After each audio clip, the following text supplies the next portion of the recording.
Hello friends, welcome back to my channel. मैं हूं आपकी फ्रेंड वर्षा। फ्रेंड्स, आज की इस वीडियो में हम बात करेंगे कॉमर्स के प्रैक्टिस सेट की। आपने देखा है कि हमने इससे पहले भी बहुत सारी वीडियोस को अपलोड कर दिया है। अभी तक आपने उनको नहीं देखा है तो प्लीज एक बार जाके उनको भी देख लीजिएगा। तो आपको आज के क्वेश्चंस पसंद आए तो वीडियो को लाइक कीजिए, फ्रेंड के साथ शेयर कीजिए, और किसी भी तरह की कोई भी क्वेरी हो तो प्लीज जरूर बताइएगा। तो स्टार्ट करते हैं आज की इस वीडियो को। फर्स्ट क्वेश्चन है, profit prior to incorporation can be used. अब जो प्रॉफिट प्रायर टू इनकॉर्पोरेशन है वो कहाँ कहाँ यूज किया जाता है, हमें ये बताना है। ऑप्शंस हैं, to writing off goodwill, in completing the capital losses, both A and B, और नन ऑफ द अबव। तो देखिए, जो प्रॉफिट प्रायर टू इनकॉर्पोरेशन होता है, ये हमारा जो भी प्रॉफिट्स होते हैं इनकॉर्पोरेशन के समय, वहां पर उनसे हम अपने गुडविल को राइट ऑफ कर सकते हैं, अपने कैपिटल लॉसेस को राइट ऑफ कर सकते हैं, और साथ ही साथ जो भी हमारे प्रिलिमिनरी एक्सपेंसेस होते हैं हम उनको राइट ऑफ कर सकते हैं।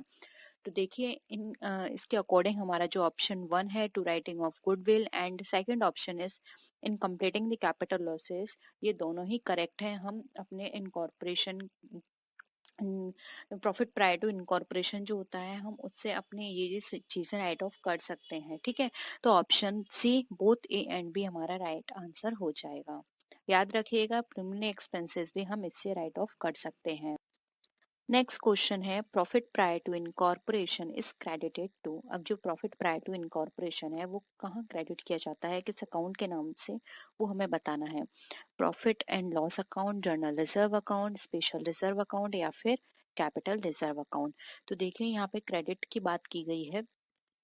तो प्रॉफिट प्रायर टू इनकॉर्पोरेशन जो होता है वो हमारा पूंजीगत लाभ की तरह होता है। पूंजीगत लाभ का मतलब यहाँ पर है कैपिटल प्रॉफिट की तरह होता है, और इसको हम कैपिटल जो हमारा रिजर्व अकाउंट होता है उसके अंदर इसको क्रेडिट किया जाता है। तो याद रखिएगा, कैपिटल प्रॉफिट की तरह है, इसलिए हम इसको कैपिटल रिजर्व अकाउंट में करेंगे। स्पेशल रिजर्व में जो स्पेशल चीज के लिए फंड क्रिएट किए जाते हैं, सिर्फ उनको वहां पे ट्रीट किया जाता है।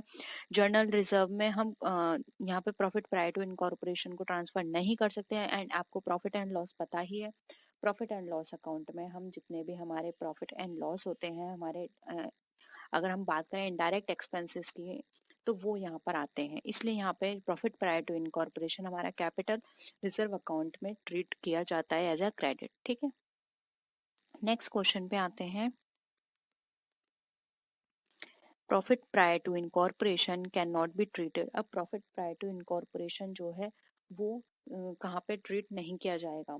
Bye debiting it to profit and loss account, by opening a goodwill account with the loss, and third option is by debiting it to the goodwill account when some price for goodwill is paid at the time of purchasing the business, या फिर by debiting it to suspense account. अब हमें इसमें से बताना है कि क्या नहीं हो सकता। तो यहाँ पे हमने प्रॉफिट प्रायर टू इनकॉर्पोरेशन की बात कर रहे हैं, जो लॉस होता है उसमें। तो देखिए, अगर हम प्रॉफिट इनकॉर्पोरेशन के समय हमारा जो लॉस होगा, हम उसको किस तरह ट्रीट नहीं कर सकते। तो देखिए, मैंने आपको बताया था कि इसको हम profit prior to incorporation, loss prior to incorporation, ये होते हैं, ये हम कभी भी पी&एल अकाउंट में ट्रांसफर नहीं करते हैं। इनको हम हमेशा जो भी इनसे रिलेटेड अकाउंट्स हैं, जैसे कि राइट ऑफ के लिए हम गुडविल अकाउंट यूज करते हैं, प्रिलिमिनरी एक्सपेंसेस, कैपिटल अकाउंट, ये सारे अकाउंट हम यहाँ पर यूज करते हैं। सस्पेंस अकाउंट हो गया, इनमें हम डेबिट कर सकते हैं, लेकिन हम इसको प्रॉफिट एंड लॉस अकाउंट से ट्रीट नहीं कर सकते हैं। इसलिए यहाँ पे यही पूछा गया है कि किससे नहीं कर सकते हैं। तो राइट आंसर हो जाएगा A, by debiting it to profit and loss account. ये यहाँ पर नहीं कर सकते, जबकि हम एक गुडविल अकाउंट को ओपन कर सकते हैं लॉस के साथ। हम डेबिट कर सकते हैं गुडविल अकाउंट को when some price of goodwill is paid at time of purchasing the business, या फिर एक सस्पेंस अकाउंट की तरह भी हम यहाँ पर डेबिट करके शो कर सकते हैं इस लॉस को। लेकिन हम कभी भी प्रॉफिट एंड लॉस अकाउंट में उस लॉस को शो नहीं कर सकते, इसलिए यहाँ पे ऑप्शन ए हमारा राइट आंसर हो जाएगा। नेक्स्ट क्वेश्चन देखते हैं। Single entry system is defective because under this system. अब सिंगल एंट्री सिस्टम जो है हमारे डिफेक्टिव होती है इस सिस्टम में, क्यों, क्या कारण है कि सिंगल एंट्री सिस्टम हमारे डिफेक्टिव कही जाती है। Trial balance can not be prepared, क्या इसमें ट्रायल बैलेंस प्रिपेयर नहीं किया जाता है इसीलिए। ट्रेडिंग एंड पे and L account can not be prepared, balance sheet can not be prepared, या फिर all these can not be prepared. तो देखिए अगर हम बात करें सिंगल एंट्री सिस्टम की, तो आपको पता है कि सिंगल एंट्री सिस्टम में सबसे बड़ी बात क्या होती है कि इसमें जो एंट्रियां होती हैं वो सिंगल होती हैं, जबकि हमारे यहाँ जो कॉन्सेप्ट फॉलो किया जाता है, जो मेथड फॉलो किया जाता है, वो होता है हमारा डबल अकाउंटिंग सिस्टम या फिर डबल एंट्री सिस्टम, जिसके अंदर कोई भी आइटम हो उसकी एंट्रीज डबल साइड की जाती है, उसका डेबिट भी होता है और क्रेडिट भी होता है। तो सिंगल एंट्री सिस्टम में सिर्फ यही बात है कि यहाँ पर कोई भी अकाउंट इस तरह का प्रिपेयर नहीं किया जाता, फिर चाहे वो ट्रायल बैलेंस हो, ट्रेडिंग एंड पे एंड एल अकाउंट हो, या फिर वो बैलेंस शीट हो। इसी कारण से यहाँ पर ये हमारे डिफेक्टिव मानी जाती है। तो ऑल ऑफ दीज हमारा राइट आंसर हो जाएगा। ये अकाउंट प्रिपेयर नहीं किए जाते हैं, इसी कारण हमारी सिंगल एंट्री सिस्टम को डिफेक्टिव सिस्टम कहा जाता है। ठीक है, तो आई होप यहाँ तक आपको सारी चीजें क्लियर हैं। नेक्स्ट क्वेश्चन पे आते हैं। Del credere commission is paid to the agent for. अब जो हमारा डेल क्रेडियर कमीशन है, डेल क्रेडियर कमीशन आप समझते होंगे, इसको अभिकर्ता को प्रतिशोध कमीशन भी कहा जाता है। ये क्यों दिया जाता है? उसके हार्ड वर्क के लिए, मीटिंग इंसिडेंटल एक्सपेंस है, यानी कोई भी अचानक से कोई एक्सपेंस हो रहा है इसलिए, undertaking responsibility of payment from buyers, या फिर achieving targets of sales set by the principal. जो भी प्रिंसिपल द्वारा, जो प्रिंसिपल का मतलब यहाँ पर ये है कि जो भी उसने उसका प्रधान है या हेड है, उसने जो सेट किए हैं वहां पर टारगेट बनाया है, वो अचीव करने पर उसके लिए दिया जाता है। तो क्या पर्पस है कि डेल क्रेडियर कमीशन उसके एजेंट को दिया जा रहा है? तो देखिए अगर हम डेल क्रेडियर कमीशन की बात करें, तो डेल क्रेडियर कमीशन में ये इसलिए दिया जाता है कि जो भी रेस्पॉन्सिबिलिटीज हैं वो उसको ले ले, इसलिए डेल क्रेडियर कमीशन उसके एजेंट को दिया जाता है। तो यहाँ पे ऑप्शन सी हमारा राइट आंसर हो जाएगा, undertaking responsibility of payment from buyers. अब बायर से पेमेंट की पूरी रेस्पॉन्सिबिलिटी यहाँ पे एजेंट की है कि पेमेंट टाइमली आ रहा है या नहीं, ये सिर्फ एजेंट को देखना है। इससे जो भी प्रिंसिपल है या फिर जो हेड है या जो जिसका वो सामान है, जिसने उस एजेंट को रखा है, उसकी कोई वहां पर रेस्पॉन्सिबिलिटी नहीं होगी। पूरी रेस्पॉन्सिबिलिटी किसके ऊपर आ गई? एजेंट के ऊपर। इसलिए एजेंट को ये एक्स्ट्रा कमीशन दिया जाता है, जिसको डेल क्रेडियर कमीशन कहा जाता है। मेन पर्पज इसका यही होता है कि प्रिंसिपल जो है वो इस जो भी रिस्क है उससे बिल्कुल फ्री हो जाए, उसको इस बात की कोई टेंशन ना हो कि पेमेंट टाइमली आ रहा है या नहीं। ये सारा काम देखना फिर एजेंट का काम हो जाएगा। ठीक है, तो यहाँ पे हमारा राइट आंसर क्या हो जाएगा? Option C. ठीक है, आई होप ये भी क्वेश्चन आपको क्लियर है, undertaking responsibility of payment from buyers. ठीक है, क्वेश्चन पे आते हैं। Receipt and payment account is a summary. अब जो रिसिप्ट एंड पेमेंट अकाउंट है वो किस चीज की समरी है, आपको ये बतानी है। इनकम एंड एक्सपेंडिचर अकाउंट की, कैश बुक की, बैलेंस शीट की, या फिर बैंक अकाउंट की। तो देखिए रिसिप्ट एंड पेमेंट अकाउंट की यहाँ पे समरी की बात करें तो ये यहाँ पर हमारी किसको बताती है? कैश को।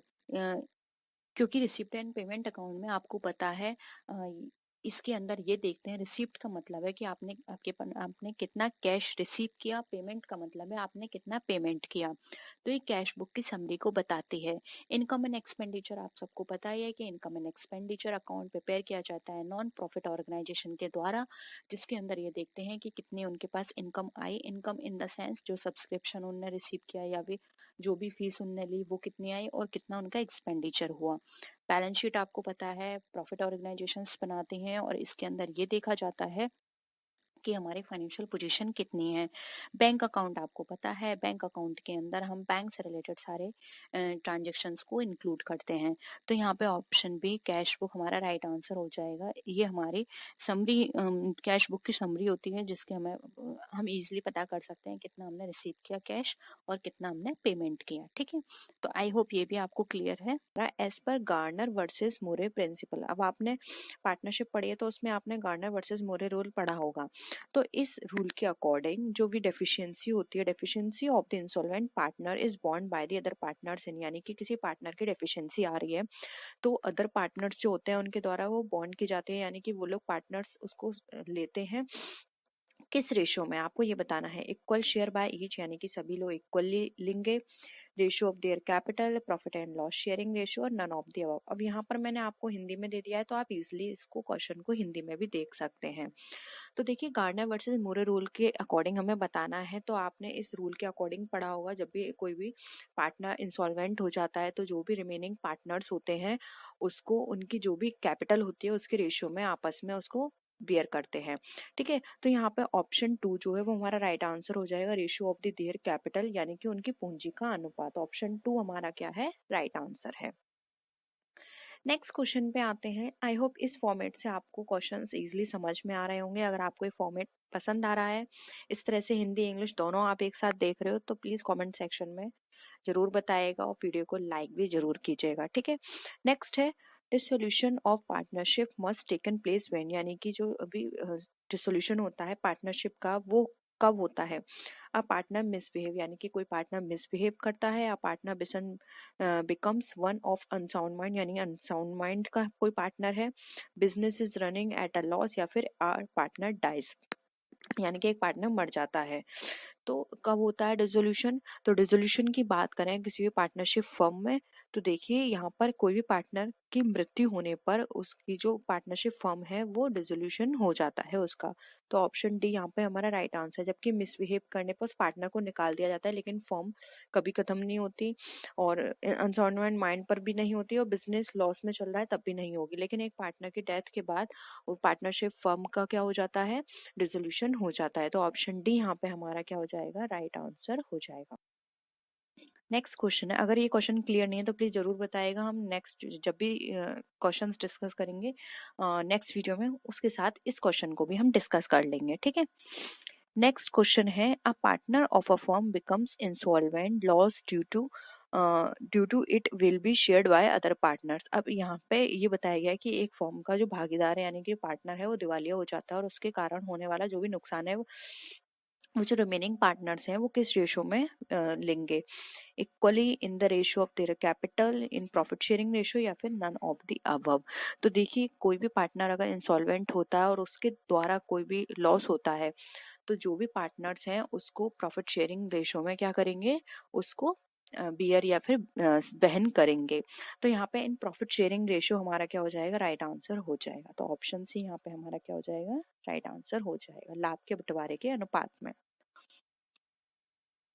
नेक्स्ट क्वेश्चन है, in case of retirement of a partner the total amount of goodwill is credited to the account. अब यानी कि कोई भी पार्टनर जो है रिटायरमेंट ले रहा है तो उसका जो गुडविल का जो टोटल अमाउंट है वो क्रेडिट होगा, किस अकाउंट के थ्रू क्रेडिट होगा, रिटायरिंग पार्टनर के में होगा क्रेडिट, रिमेनिंग पार्टनर्स के साथ क्रेडिट होगा, सभी पार्टनर्स के साथ, या फिर नन ऑफ द अबव। तो कोई भी पार्टनर अगर रिटायरमेंट लेता है तो उसकी जो भी गुडविल होती है वो क्रेडिट की जाती है हमेशा सभी पार्टनर्स के द्वारा। तो ठीक है, तो यहाँ पर ऑप्शन सी जो है ऑल द पार्टनर्स हमारा राइट आंसर हो जाए, सभी साथियों के साथ उसकी जो ख्याति होती है या फिर गुडविल होती है उसको क्रेडिट किया जाता है। तो ऑप्शन सी यहाँ पे हमारा राइट आंसर है। नेक्स्ट क्वेश्चन पे आते हैं,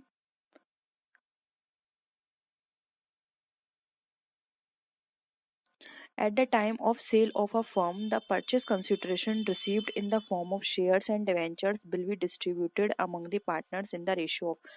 अब किसी फर्म को हम सेल करते समय जो भी परचेस कंसिडरेशन रिसीव किया जाता है शेयर या फिर डिवेंचर के फॉर्म में वो डिस्ट्रीब्यूट होगा सभी पार्टनर्स में किस रेशियो में, यानी कि जब भी हम शेयर डिवेंचर्स को डिस्ट्रीब्यूट करते हैं तो उनको किस रेशियो में डिस्ट्रीब्यूट किया जाता है।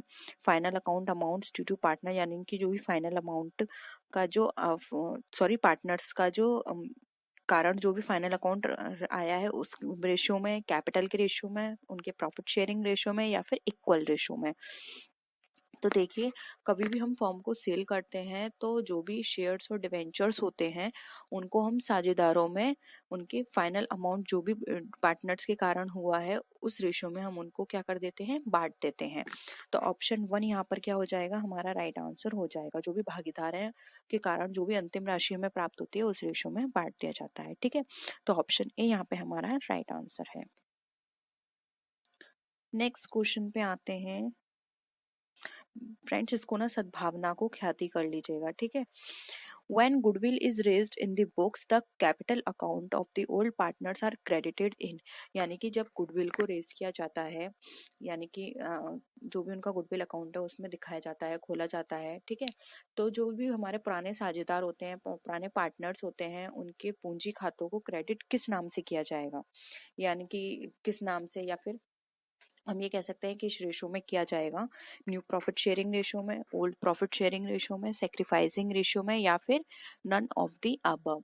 तो देखिए जो भी गुडविल अकाउंट जो है वो ओपन किया जाता है, वो पुराने साझेदारों के हमेशा जो भी पूंजी खाते होते हैं उनको, जो भी उनका ओल्ड प्रॉफिट शेयरिंग रेशो होता है उसके थ्रू उसको क्रेडिट किया जाता है, ठीक है। गुडविल अकाउंट को किसमें, ओल्ड पार्टनर्स में, ओल्ड प्रॉफिट शेयरिंग रेशो में, जो भी उनका पुराना लाभानी रेशो था उसमें बंटवारा किया जाता है।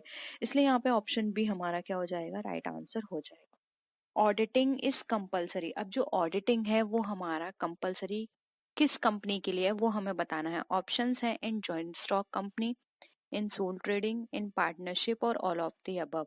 देखिए ऑडिटिंग की बात की जा रही है तो ये आप सबको पता है। सोल ट्रेड क्या होता है, जिसमें एक पर्सन होता है और वो पर्सन में जो भी उसके प्रॉफिट्स होंगे कंपनी के, जो भी उस बिजनेस के लॉस होंगे उसको उसी को बेयर करना है, कोई और पर्सन उसके लिए लायबल नहीं है। और पार्टनरशिप के अंदर क्या होता है, दो से अधिक लोग होते हैं, दो या दो से अधिक, और उसमें वो लोग म्यूचुअल कंसेंट से अपनी जो भी उनके कॉन्ट्रैक्ट होते हैं, जो भी वो कंडीशंस बनाते हैं उसके बेसिस पे वो बिजनेस करते हैं। यानी इन दोनों ही बिजनेस के अंदर कोई बाहर से पार्टी नहीं आई है इन्वेस्ट करने। जबकि जॉइंट स्टॉक कंपनी में क्या होता है, कोई भी शेयर होल्डर हमें नहीं पता कहाँ रहता है, क्या है। इतने सारे शेयर होल्डर्स होते हैं जो उसमें इन्वेस्ट करते हैं, उनका पैसा उसमें लगा होता है। तो यहाँ पे कंपलसरी हो जाता है ऑडिटिंग को करना, जिससे कि ट्रू और फेयर इंफॉर्मेशन, पोजीशन, जो भी कंपनी में काम हो रहे हैं, जो भी बुक्स में प्रेजेंट की जा रहे हैं रिकॉर्ड्स, वो सही है या नहीं, ये सारी चीजें शेयर होल्डर्स को पता होनी चाहिए। और वो किससे पता करते हैं, वो पता करते हैं ऑडिटिंग रिपोर्ट से। तो यहाँ पे ऑडिटिंग हमारा कंपलसरी है जॉइंट स्टॉक कंपनी में। सोल ट्रेडिंग के लिए ऑडिटिंग कंपलसरी नहीं है, और ना ही पार्टनरशिप बिजनेस के लिए। वो ये डिपेंड करता है कि वो लोग करवाना चाहते हैं तो करवा सकते हैं, कोई कंपल्शन नहीं है, ठीक है। तो यहाँ पे ऑप्शन ए हमारा राइट आंसर हो जाएगा। नेक्स्ट क्वेश्चन पे आते हैं। अब ये क्वेश्चन भी एग्जाम में बहुत पूछा जाता है। The word audire means, audire का वर्ड जो है उसका क्या मतलब होता है। To tell, to hear, to discuss और टू शो। तो देखिए अगर हम बात करें ओडायर की, तो ओडायर वर्ड जो है वो हमारा लैटिन भाषा का वर्ड है, जिससे ऑडिटिंग हमारा शब्द बना। और इसका अर्थ होता है टू हियर, यानी कि सुनना। ऑडिटिंग में भी क्या होता है, क्लाइंट की जो भी रिकॉर्ड्स होते हैं जो वो डिस्कस करता है वो सारे सुनकर उनको चेक करना एक ऑडिटर का काम होता है। तो यहाँ पे इसका मतलब हो जाएगा टू हियर, ठीक है। हियर होगा फ्रेंड्स, यहाँ पे हियर कर लीजिएगा, HEAR, ठीक है, टू हियर। तो यहाँ पर इसका राइट आंसर हो जाएगा बी। नेक्स्ट क्वेश्चन पे आते हैं। Statutory audit is compulsory for. अब स्टैट्यूटरी ऑडिट हमारा कंपलसरी क्यों है, ये हमें यहाँ पे बताना है, किसके लिए है। All public companies, all private companies, both private and public companies, या फिर ऑल बिजनेस एंटरप्राइजेस।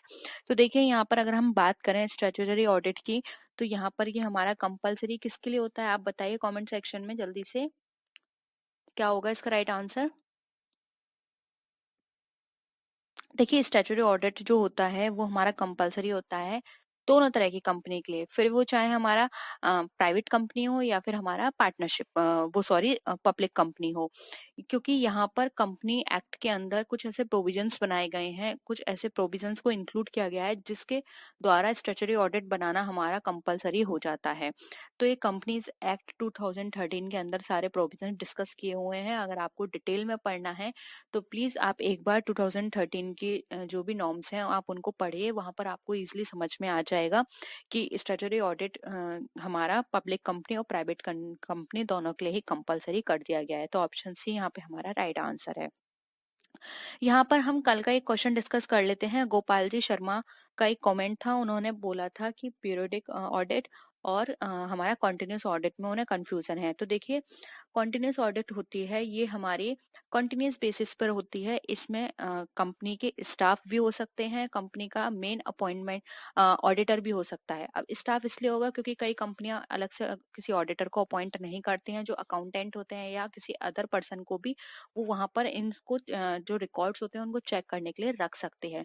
तो या तो स्टाफ मेंबर्स होंगे या फिर ऑडिटर कंपनी के रिकॉर्ड्स को डेली चेक करेगा। अब वो डेली भी ऐसे हो सकता है, फोर्टनाइट हो सकता है, मंथली हो सकता है, वीकली हो सकता है, ठीक है।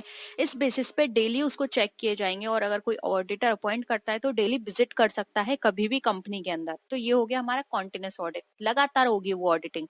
और यहाँ पर पीरियोडिक ऑडिट की बात करें तो पीरियोडिक ऑडिट वो ऑडिट होती है जो हमारी at the end of the year होती है, और ये हमारी तभी प्रिपेयर होगी जब हमारे फाइनल अकाउंट प्रिपेयर हो जाएंगे। तो आपको पता ही है फाइनल अकाउंट हमारे लास्ट में प्रिपेयर किए जाते हैं, जो हमारी प्रॉफिट एंड लॉस अकाउंट सारे अकाउंट्स प्रिपेयर हो जाते हैं, उसके बाद आता है बैलेंस शीट की बारी।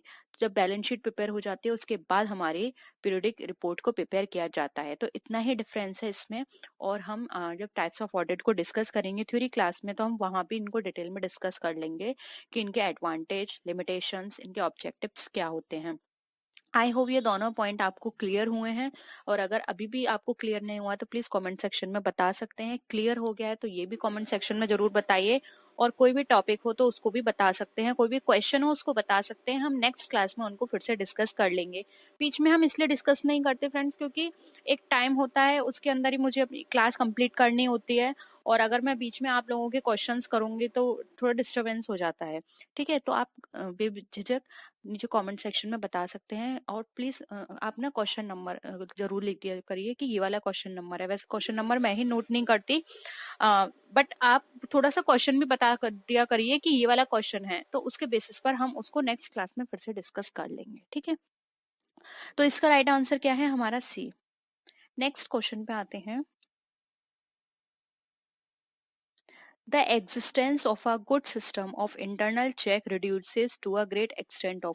अब हम यहाँ पर बात कर रहे हैं इंटरनल चेक की। कल हमने इंटरनल चेक से रिलेटेड बहुत सारे क्वेश्चंस किए थे जिसमें आपको इंटरनल चेक क्या होता है ये भी आपको समझ में आ गया होगा। और अगर नहीं आया है तो प्लीज कमेंट सेक्शन में बताइए, हम अपनी थ्योरी क्लास में इंटरनल चेक को भी डिटेल में डिस्कस करेंगे। ठीक है, तो यहाँ पे देखिए हिंदी में देख लेते हैं। आंतरिक जांच की एक अच्छी प्रणाली का अस्तित्व काफी हद तक कम हो जाता है किसके द्वारा, मतलब क्या कम हो जाता है उससे। ऑडिटर का वर्क कम करने की बात करता है, ये लाइबिलिटी कम हो जाती है, नाइदर वर्क नॉट द और लाइबिलिटी ऑफ द ऑडिटर, या फिर both the work and the liability. हमको बताना है कि अच्छा अगर इंटरनल चेक एक अच्छा होगा सिस्टम हमारे पास तो उससे हमारी क्या चीज क्या कमी हो कमी जो है वो हो जाएगी वहां पे। बर्डन कम हो जाएगा हमारे ऑडिटर का, या उसका काम कम हो जाएगा, उसकी लाइबिलिटी कम हो जाएगी, क्या कम हो जाएगी। तो देखिए इंटरनल चेक में मैंने आपको बताया था कि वहां पर क्या होता है। इंटरनल चेक के अंदर जो भी कंपनी होती है उसके अंदर जितने भी हमारे रिकॉर्ड्स किए जा रहे हैं डेली बेसिस पर उन सबको चेक किया जाता है कि सही वो कर रहे हैं नहीं, उनका पोस्टिंग अकाउंट में सही से हो रही है नहीं, ये सारी चीजें इंटरनल चेक के अंदर देखी जाती हैं। साथ ही साथ ये भी देखा जाता है कि जो भी स्टाफ मेंबर्स वहां पे काम कर रहे हैं वो डेली बेसिस पे कर रहे हैं नहीं, उनको जितना टारगेट दिया गया है उनको उन्होंने अचीव किया है या नहीं, ये सारी चीजें इंटरनल चेक के अंदर देखी जाती हैं। तो देखिए यहाँ पर अगर ये सारी चीजें पहले ही चेक कर दी जाएंगी तो यहाँ पर सबसे बड़ा बेनिफिट किसको मिलेगा, वो मिलेगा हमारे ऑडिटर को। अब ऑडिटर को वो बेनिफिट किस रूप में मिलेगा अब आपको वो बताना है। तो देखिए अगर हम बात करें यहाँ पर कि वो क्या होगा या किस रूप में यहाँ पे उसको बेनिफिट मिलेगा, तो वो मिलेगा उसके काम से। क्योंकि देखिए ऑडिटर को वो सारा फिर से चेक नहीं करना पड़ेगा, वो पहले से ही इंटरनल चेक किया गया है और सही तरीके से किया गया है, तो बस उसको क्या करना होगा, वो रिकॉर्ड लास्ट में चेक करेंगे ऑडिटर, और उसके साथ ही साथ जो भी वाउचर होगा उसको उससे मिलान कर लिया जाएगा। और अगर वहां पे किसी भी तरह की कोई भी प्रॉब्लम नहीं है तो वो अपनी प्रोसेसिंग को आगे स्टार्ट करेंगे और बाद में एक रिपोर्ट आपको प्रिपेयर करके दे देंगे। तो यहाँ से क्या होगा, ऑडिटर का काम जो है वो कम हो जाएगा अगर इंटरनल चेक वहां पे किया जा रहा है। और अगर कंपनी में इंटरनल चेक नहीं किया जा रहा है तो वहां पर क्या होगा, ऑडिटर को पहले इंटरनल चेक वाला काम करना होगा, उसको पहले ये देखना होगा कि कंपनी के रिकॉर्ड सही से मेंटेन है या नहीं। अगर वही मेंटेन नहीं होंगे तब तक वो अपनी रिपोर्ट प्रिपेयर नहीं कर सकता, अपना जजमेंट नहीं दे सकता है। ठीक है, तो इंटरनल चेक से क्या होता है, वो जो ऑडिटर है उसका काम कम हो जाता है। तो ऑप्शन पे आते हैं, working papers which contain a record of the audit work done are the property of। यहाँ अब यहाँ पर ये बोल रहा है कि जो काम करने वाले कागजात हैं जिसमें ऑडिट कार्य को रिकॉर्ड होता है वो हमारी संपत्ति है। किसके लिए संपत्ति कहलाई जाएगी, कंपनी के लिए, ऑडिटर के लिए, कंपनी और ऑडिटर बोथ, या फिर कंपनी लॉ बोर्ड के लिए। तो वर्किंग पेपर्स बताने हैं वो किसके लिए असेट्स कहलाए जाएंगे। देखिए यहाँ पर अगर हम बात करें कि वर्किंग पेपर्स की, अब वो वर्किंग पेपर्स किस पर्पज से क्रिएट किए गए हैं, वो बनाए गए हैं जब भी ऑडिटर ने जो भी एनालाइज किया कंपनी में, जो भी उसको फाइंडिंग्स निकल कर आई उसको उन्होंने पेपर पे लिखा है। तो वो उसके लिए क्या है, वो मेन पॉइंट है जिसके बेसिस पर वो रिपोर्ट अपनी प्रिपेयर कर सकता है और अपना जजमेंट दे सकता है। तो यहाँ पर क्या होता है, जब वो रिपोर्ट प्रिपेयर करेगा तो किसकी हेल्प से करेगा, वर्किंग पेपर की हेल्प से। और अगर वर्किंग पेपर नहीं हुए तो सबसे ज्यादा लॉस किसको होगा, सिर्फ और सिर्फ ऑडिटर को होगा, क्योंकि वो रिपोर्ट प्रिपेयर नहीं कर पाएगा। क्योंकि रिपोर्ट प्रिपेयर करने में ये वर्किंग पेपर उसकी बहुत हेल्प करेंगे। इसलिए यहाँ पे असेट्स की बात की गई है, प्रॉपर्टी की बात की गई है, तो ये ऑडिटर के लिए प्रॉपर्टी की तरह काम करेगा। उसको उसे सेव करके रखना पड़ेगा, क्योंकि उसी से ही उसको अपनी रिपोर्ट प्रिपेयर करनी है। ठीक है, तो ऑप्शन भी यहाँ पे हमारा ऑडिटर राइट आंसर हो जाएगा। कंपनी को उन पेपर से कोई लेना देना नहीं है, कंपनी को तो सिर्फ क्या चाहिए, रिपोर्ट चाहिए। तो यहाँ पे कंपनी कट जाएगा, बोथ नहीं होगा। कंपनी लॉ बोर्ड को भी कोई मतलब नहीं है, उन्होंने बस आपको प्रोविजंस रूल्स दे दिए हैं, उनको फॉलो करना कंपनी का काम है। और कंपनी वो फॉलो किस तरह से करेगी, ऑडिट करा के। और ऑडिट रिपोर्ट उसको बस चाहिए, अब वो कैसे भी पेपर की करे एक ऑडिटर, वो ऑडिटर के ऊपर है। तो यहाँ पर जो हमारे असेट है, अगर हम असेट की बात करें तो वो सिर्फ वो वर्किंग पेपर जो है सिर्फ एक ऑडिटर के लिए है। तो ऑप्शन भी यहाँ पे हमारा राइट आंसर है।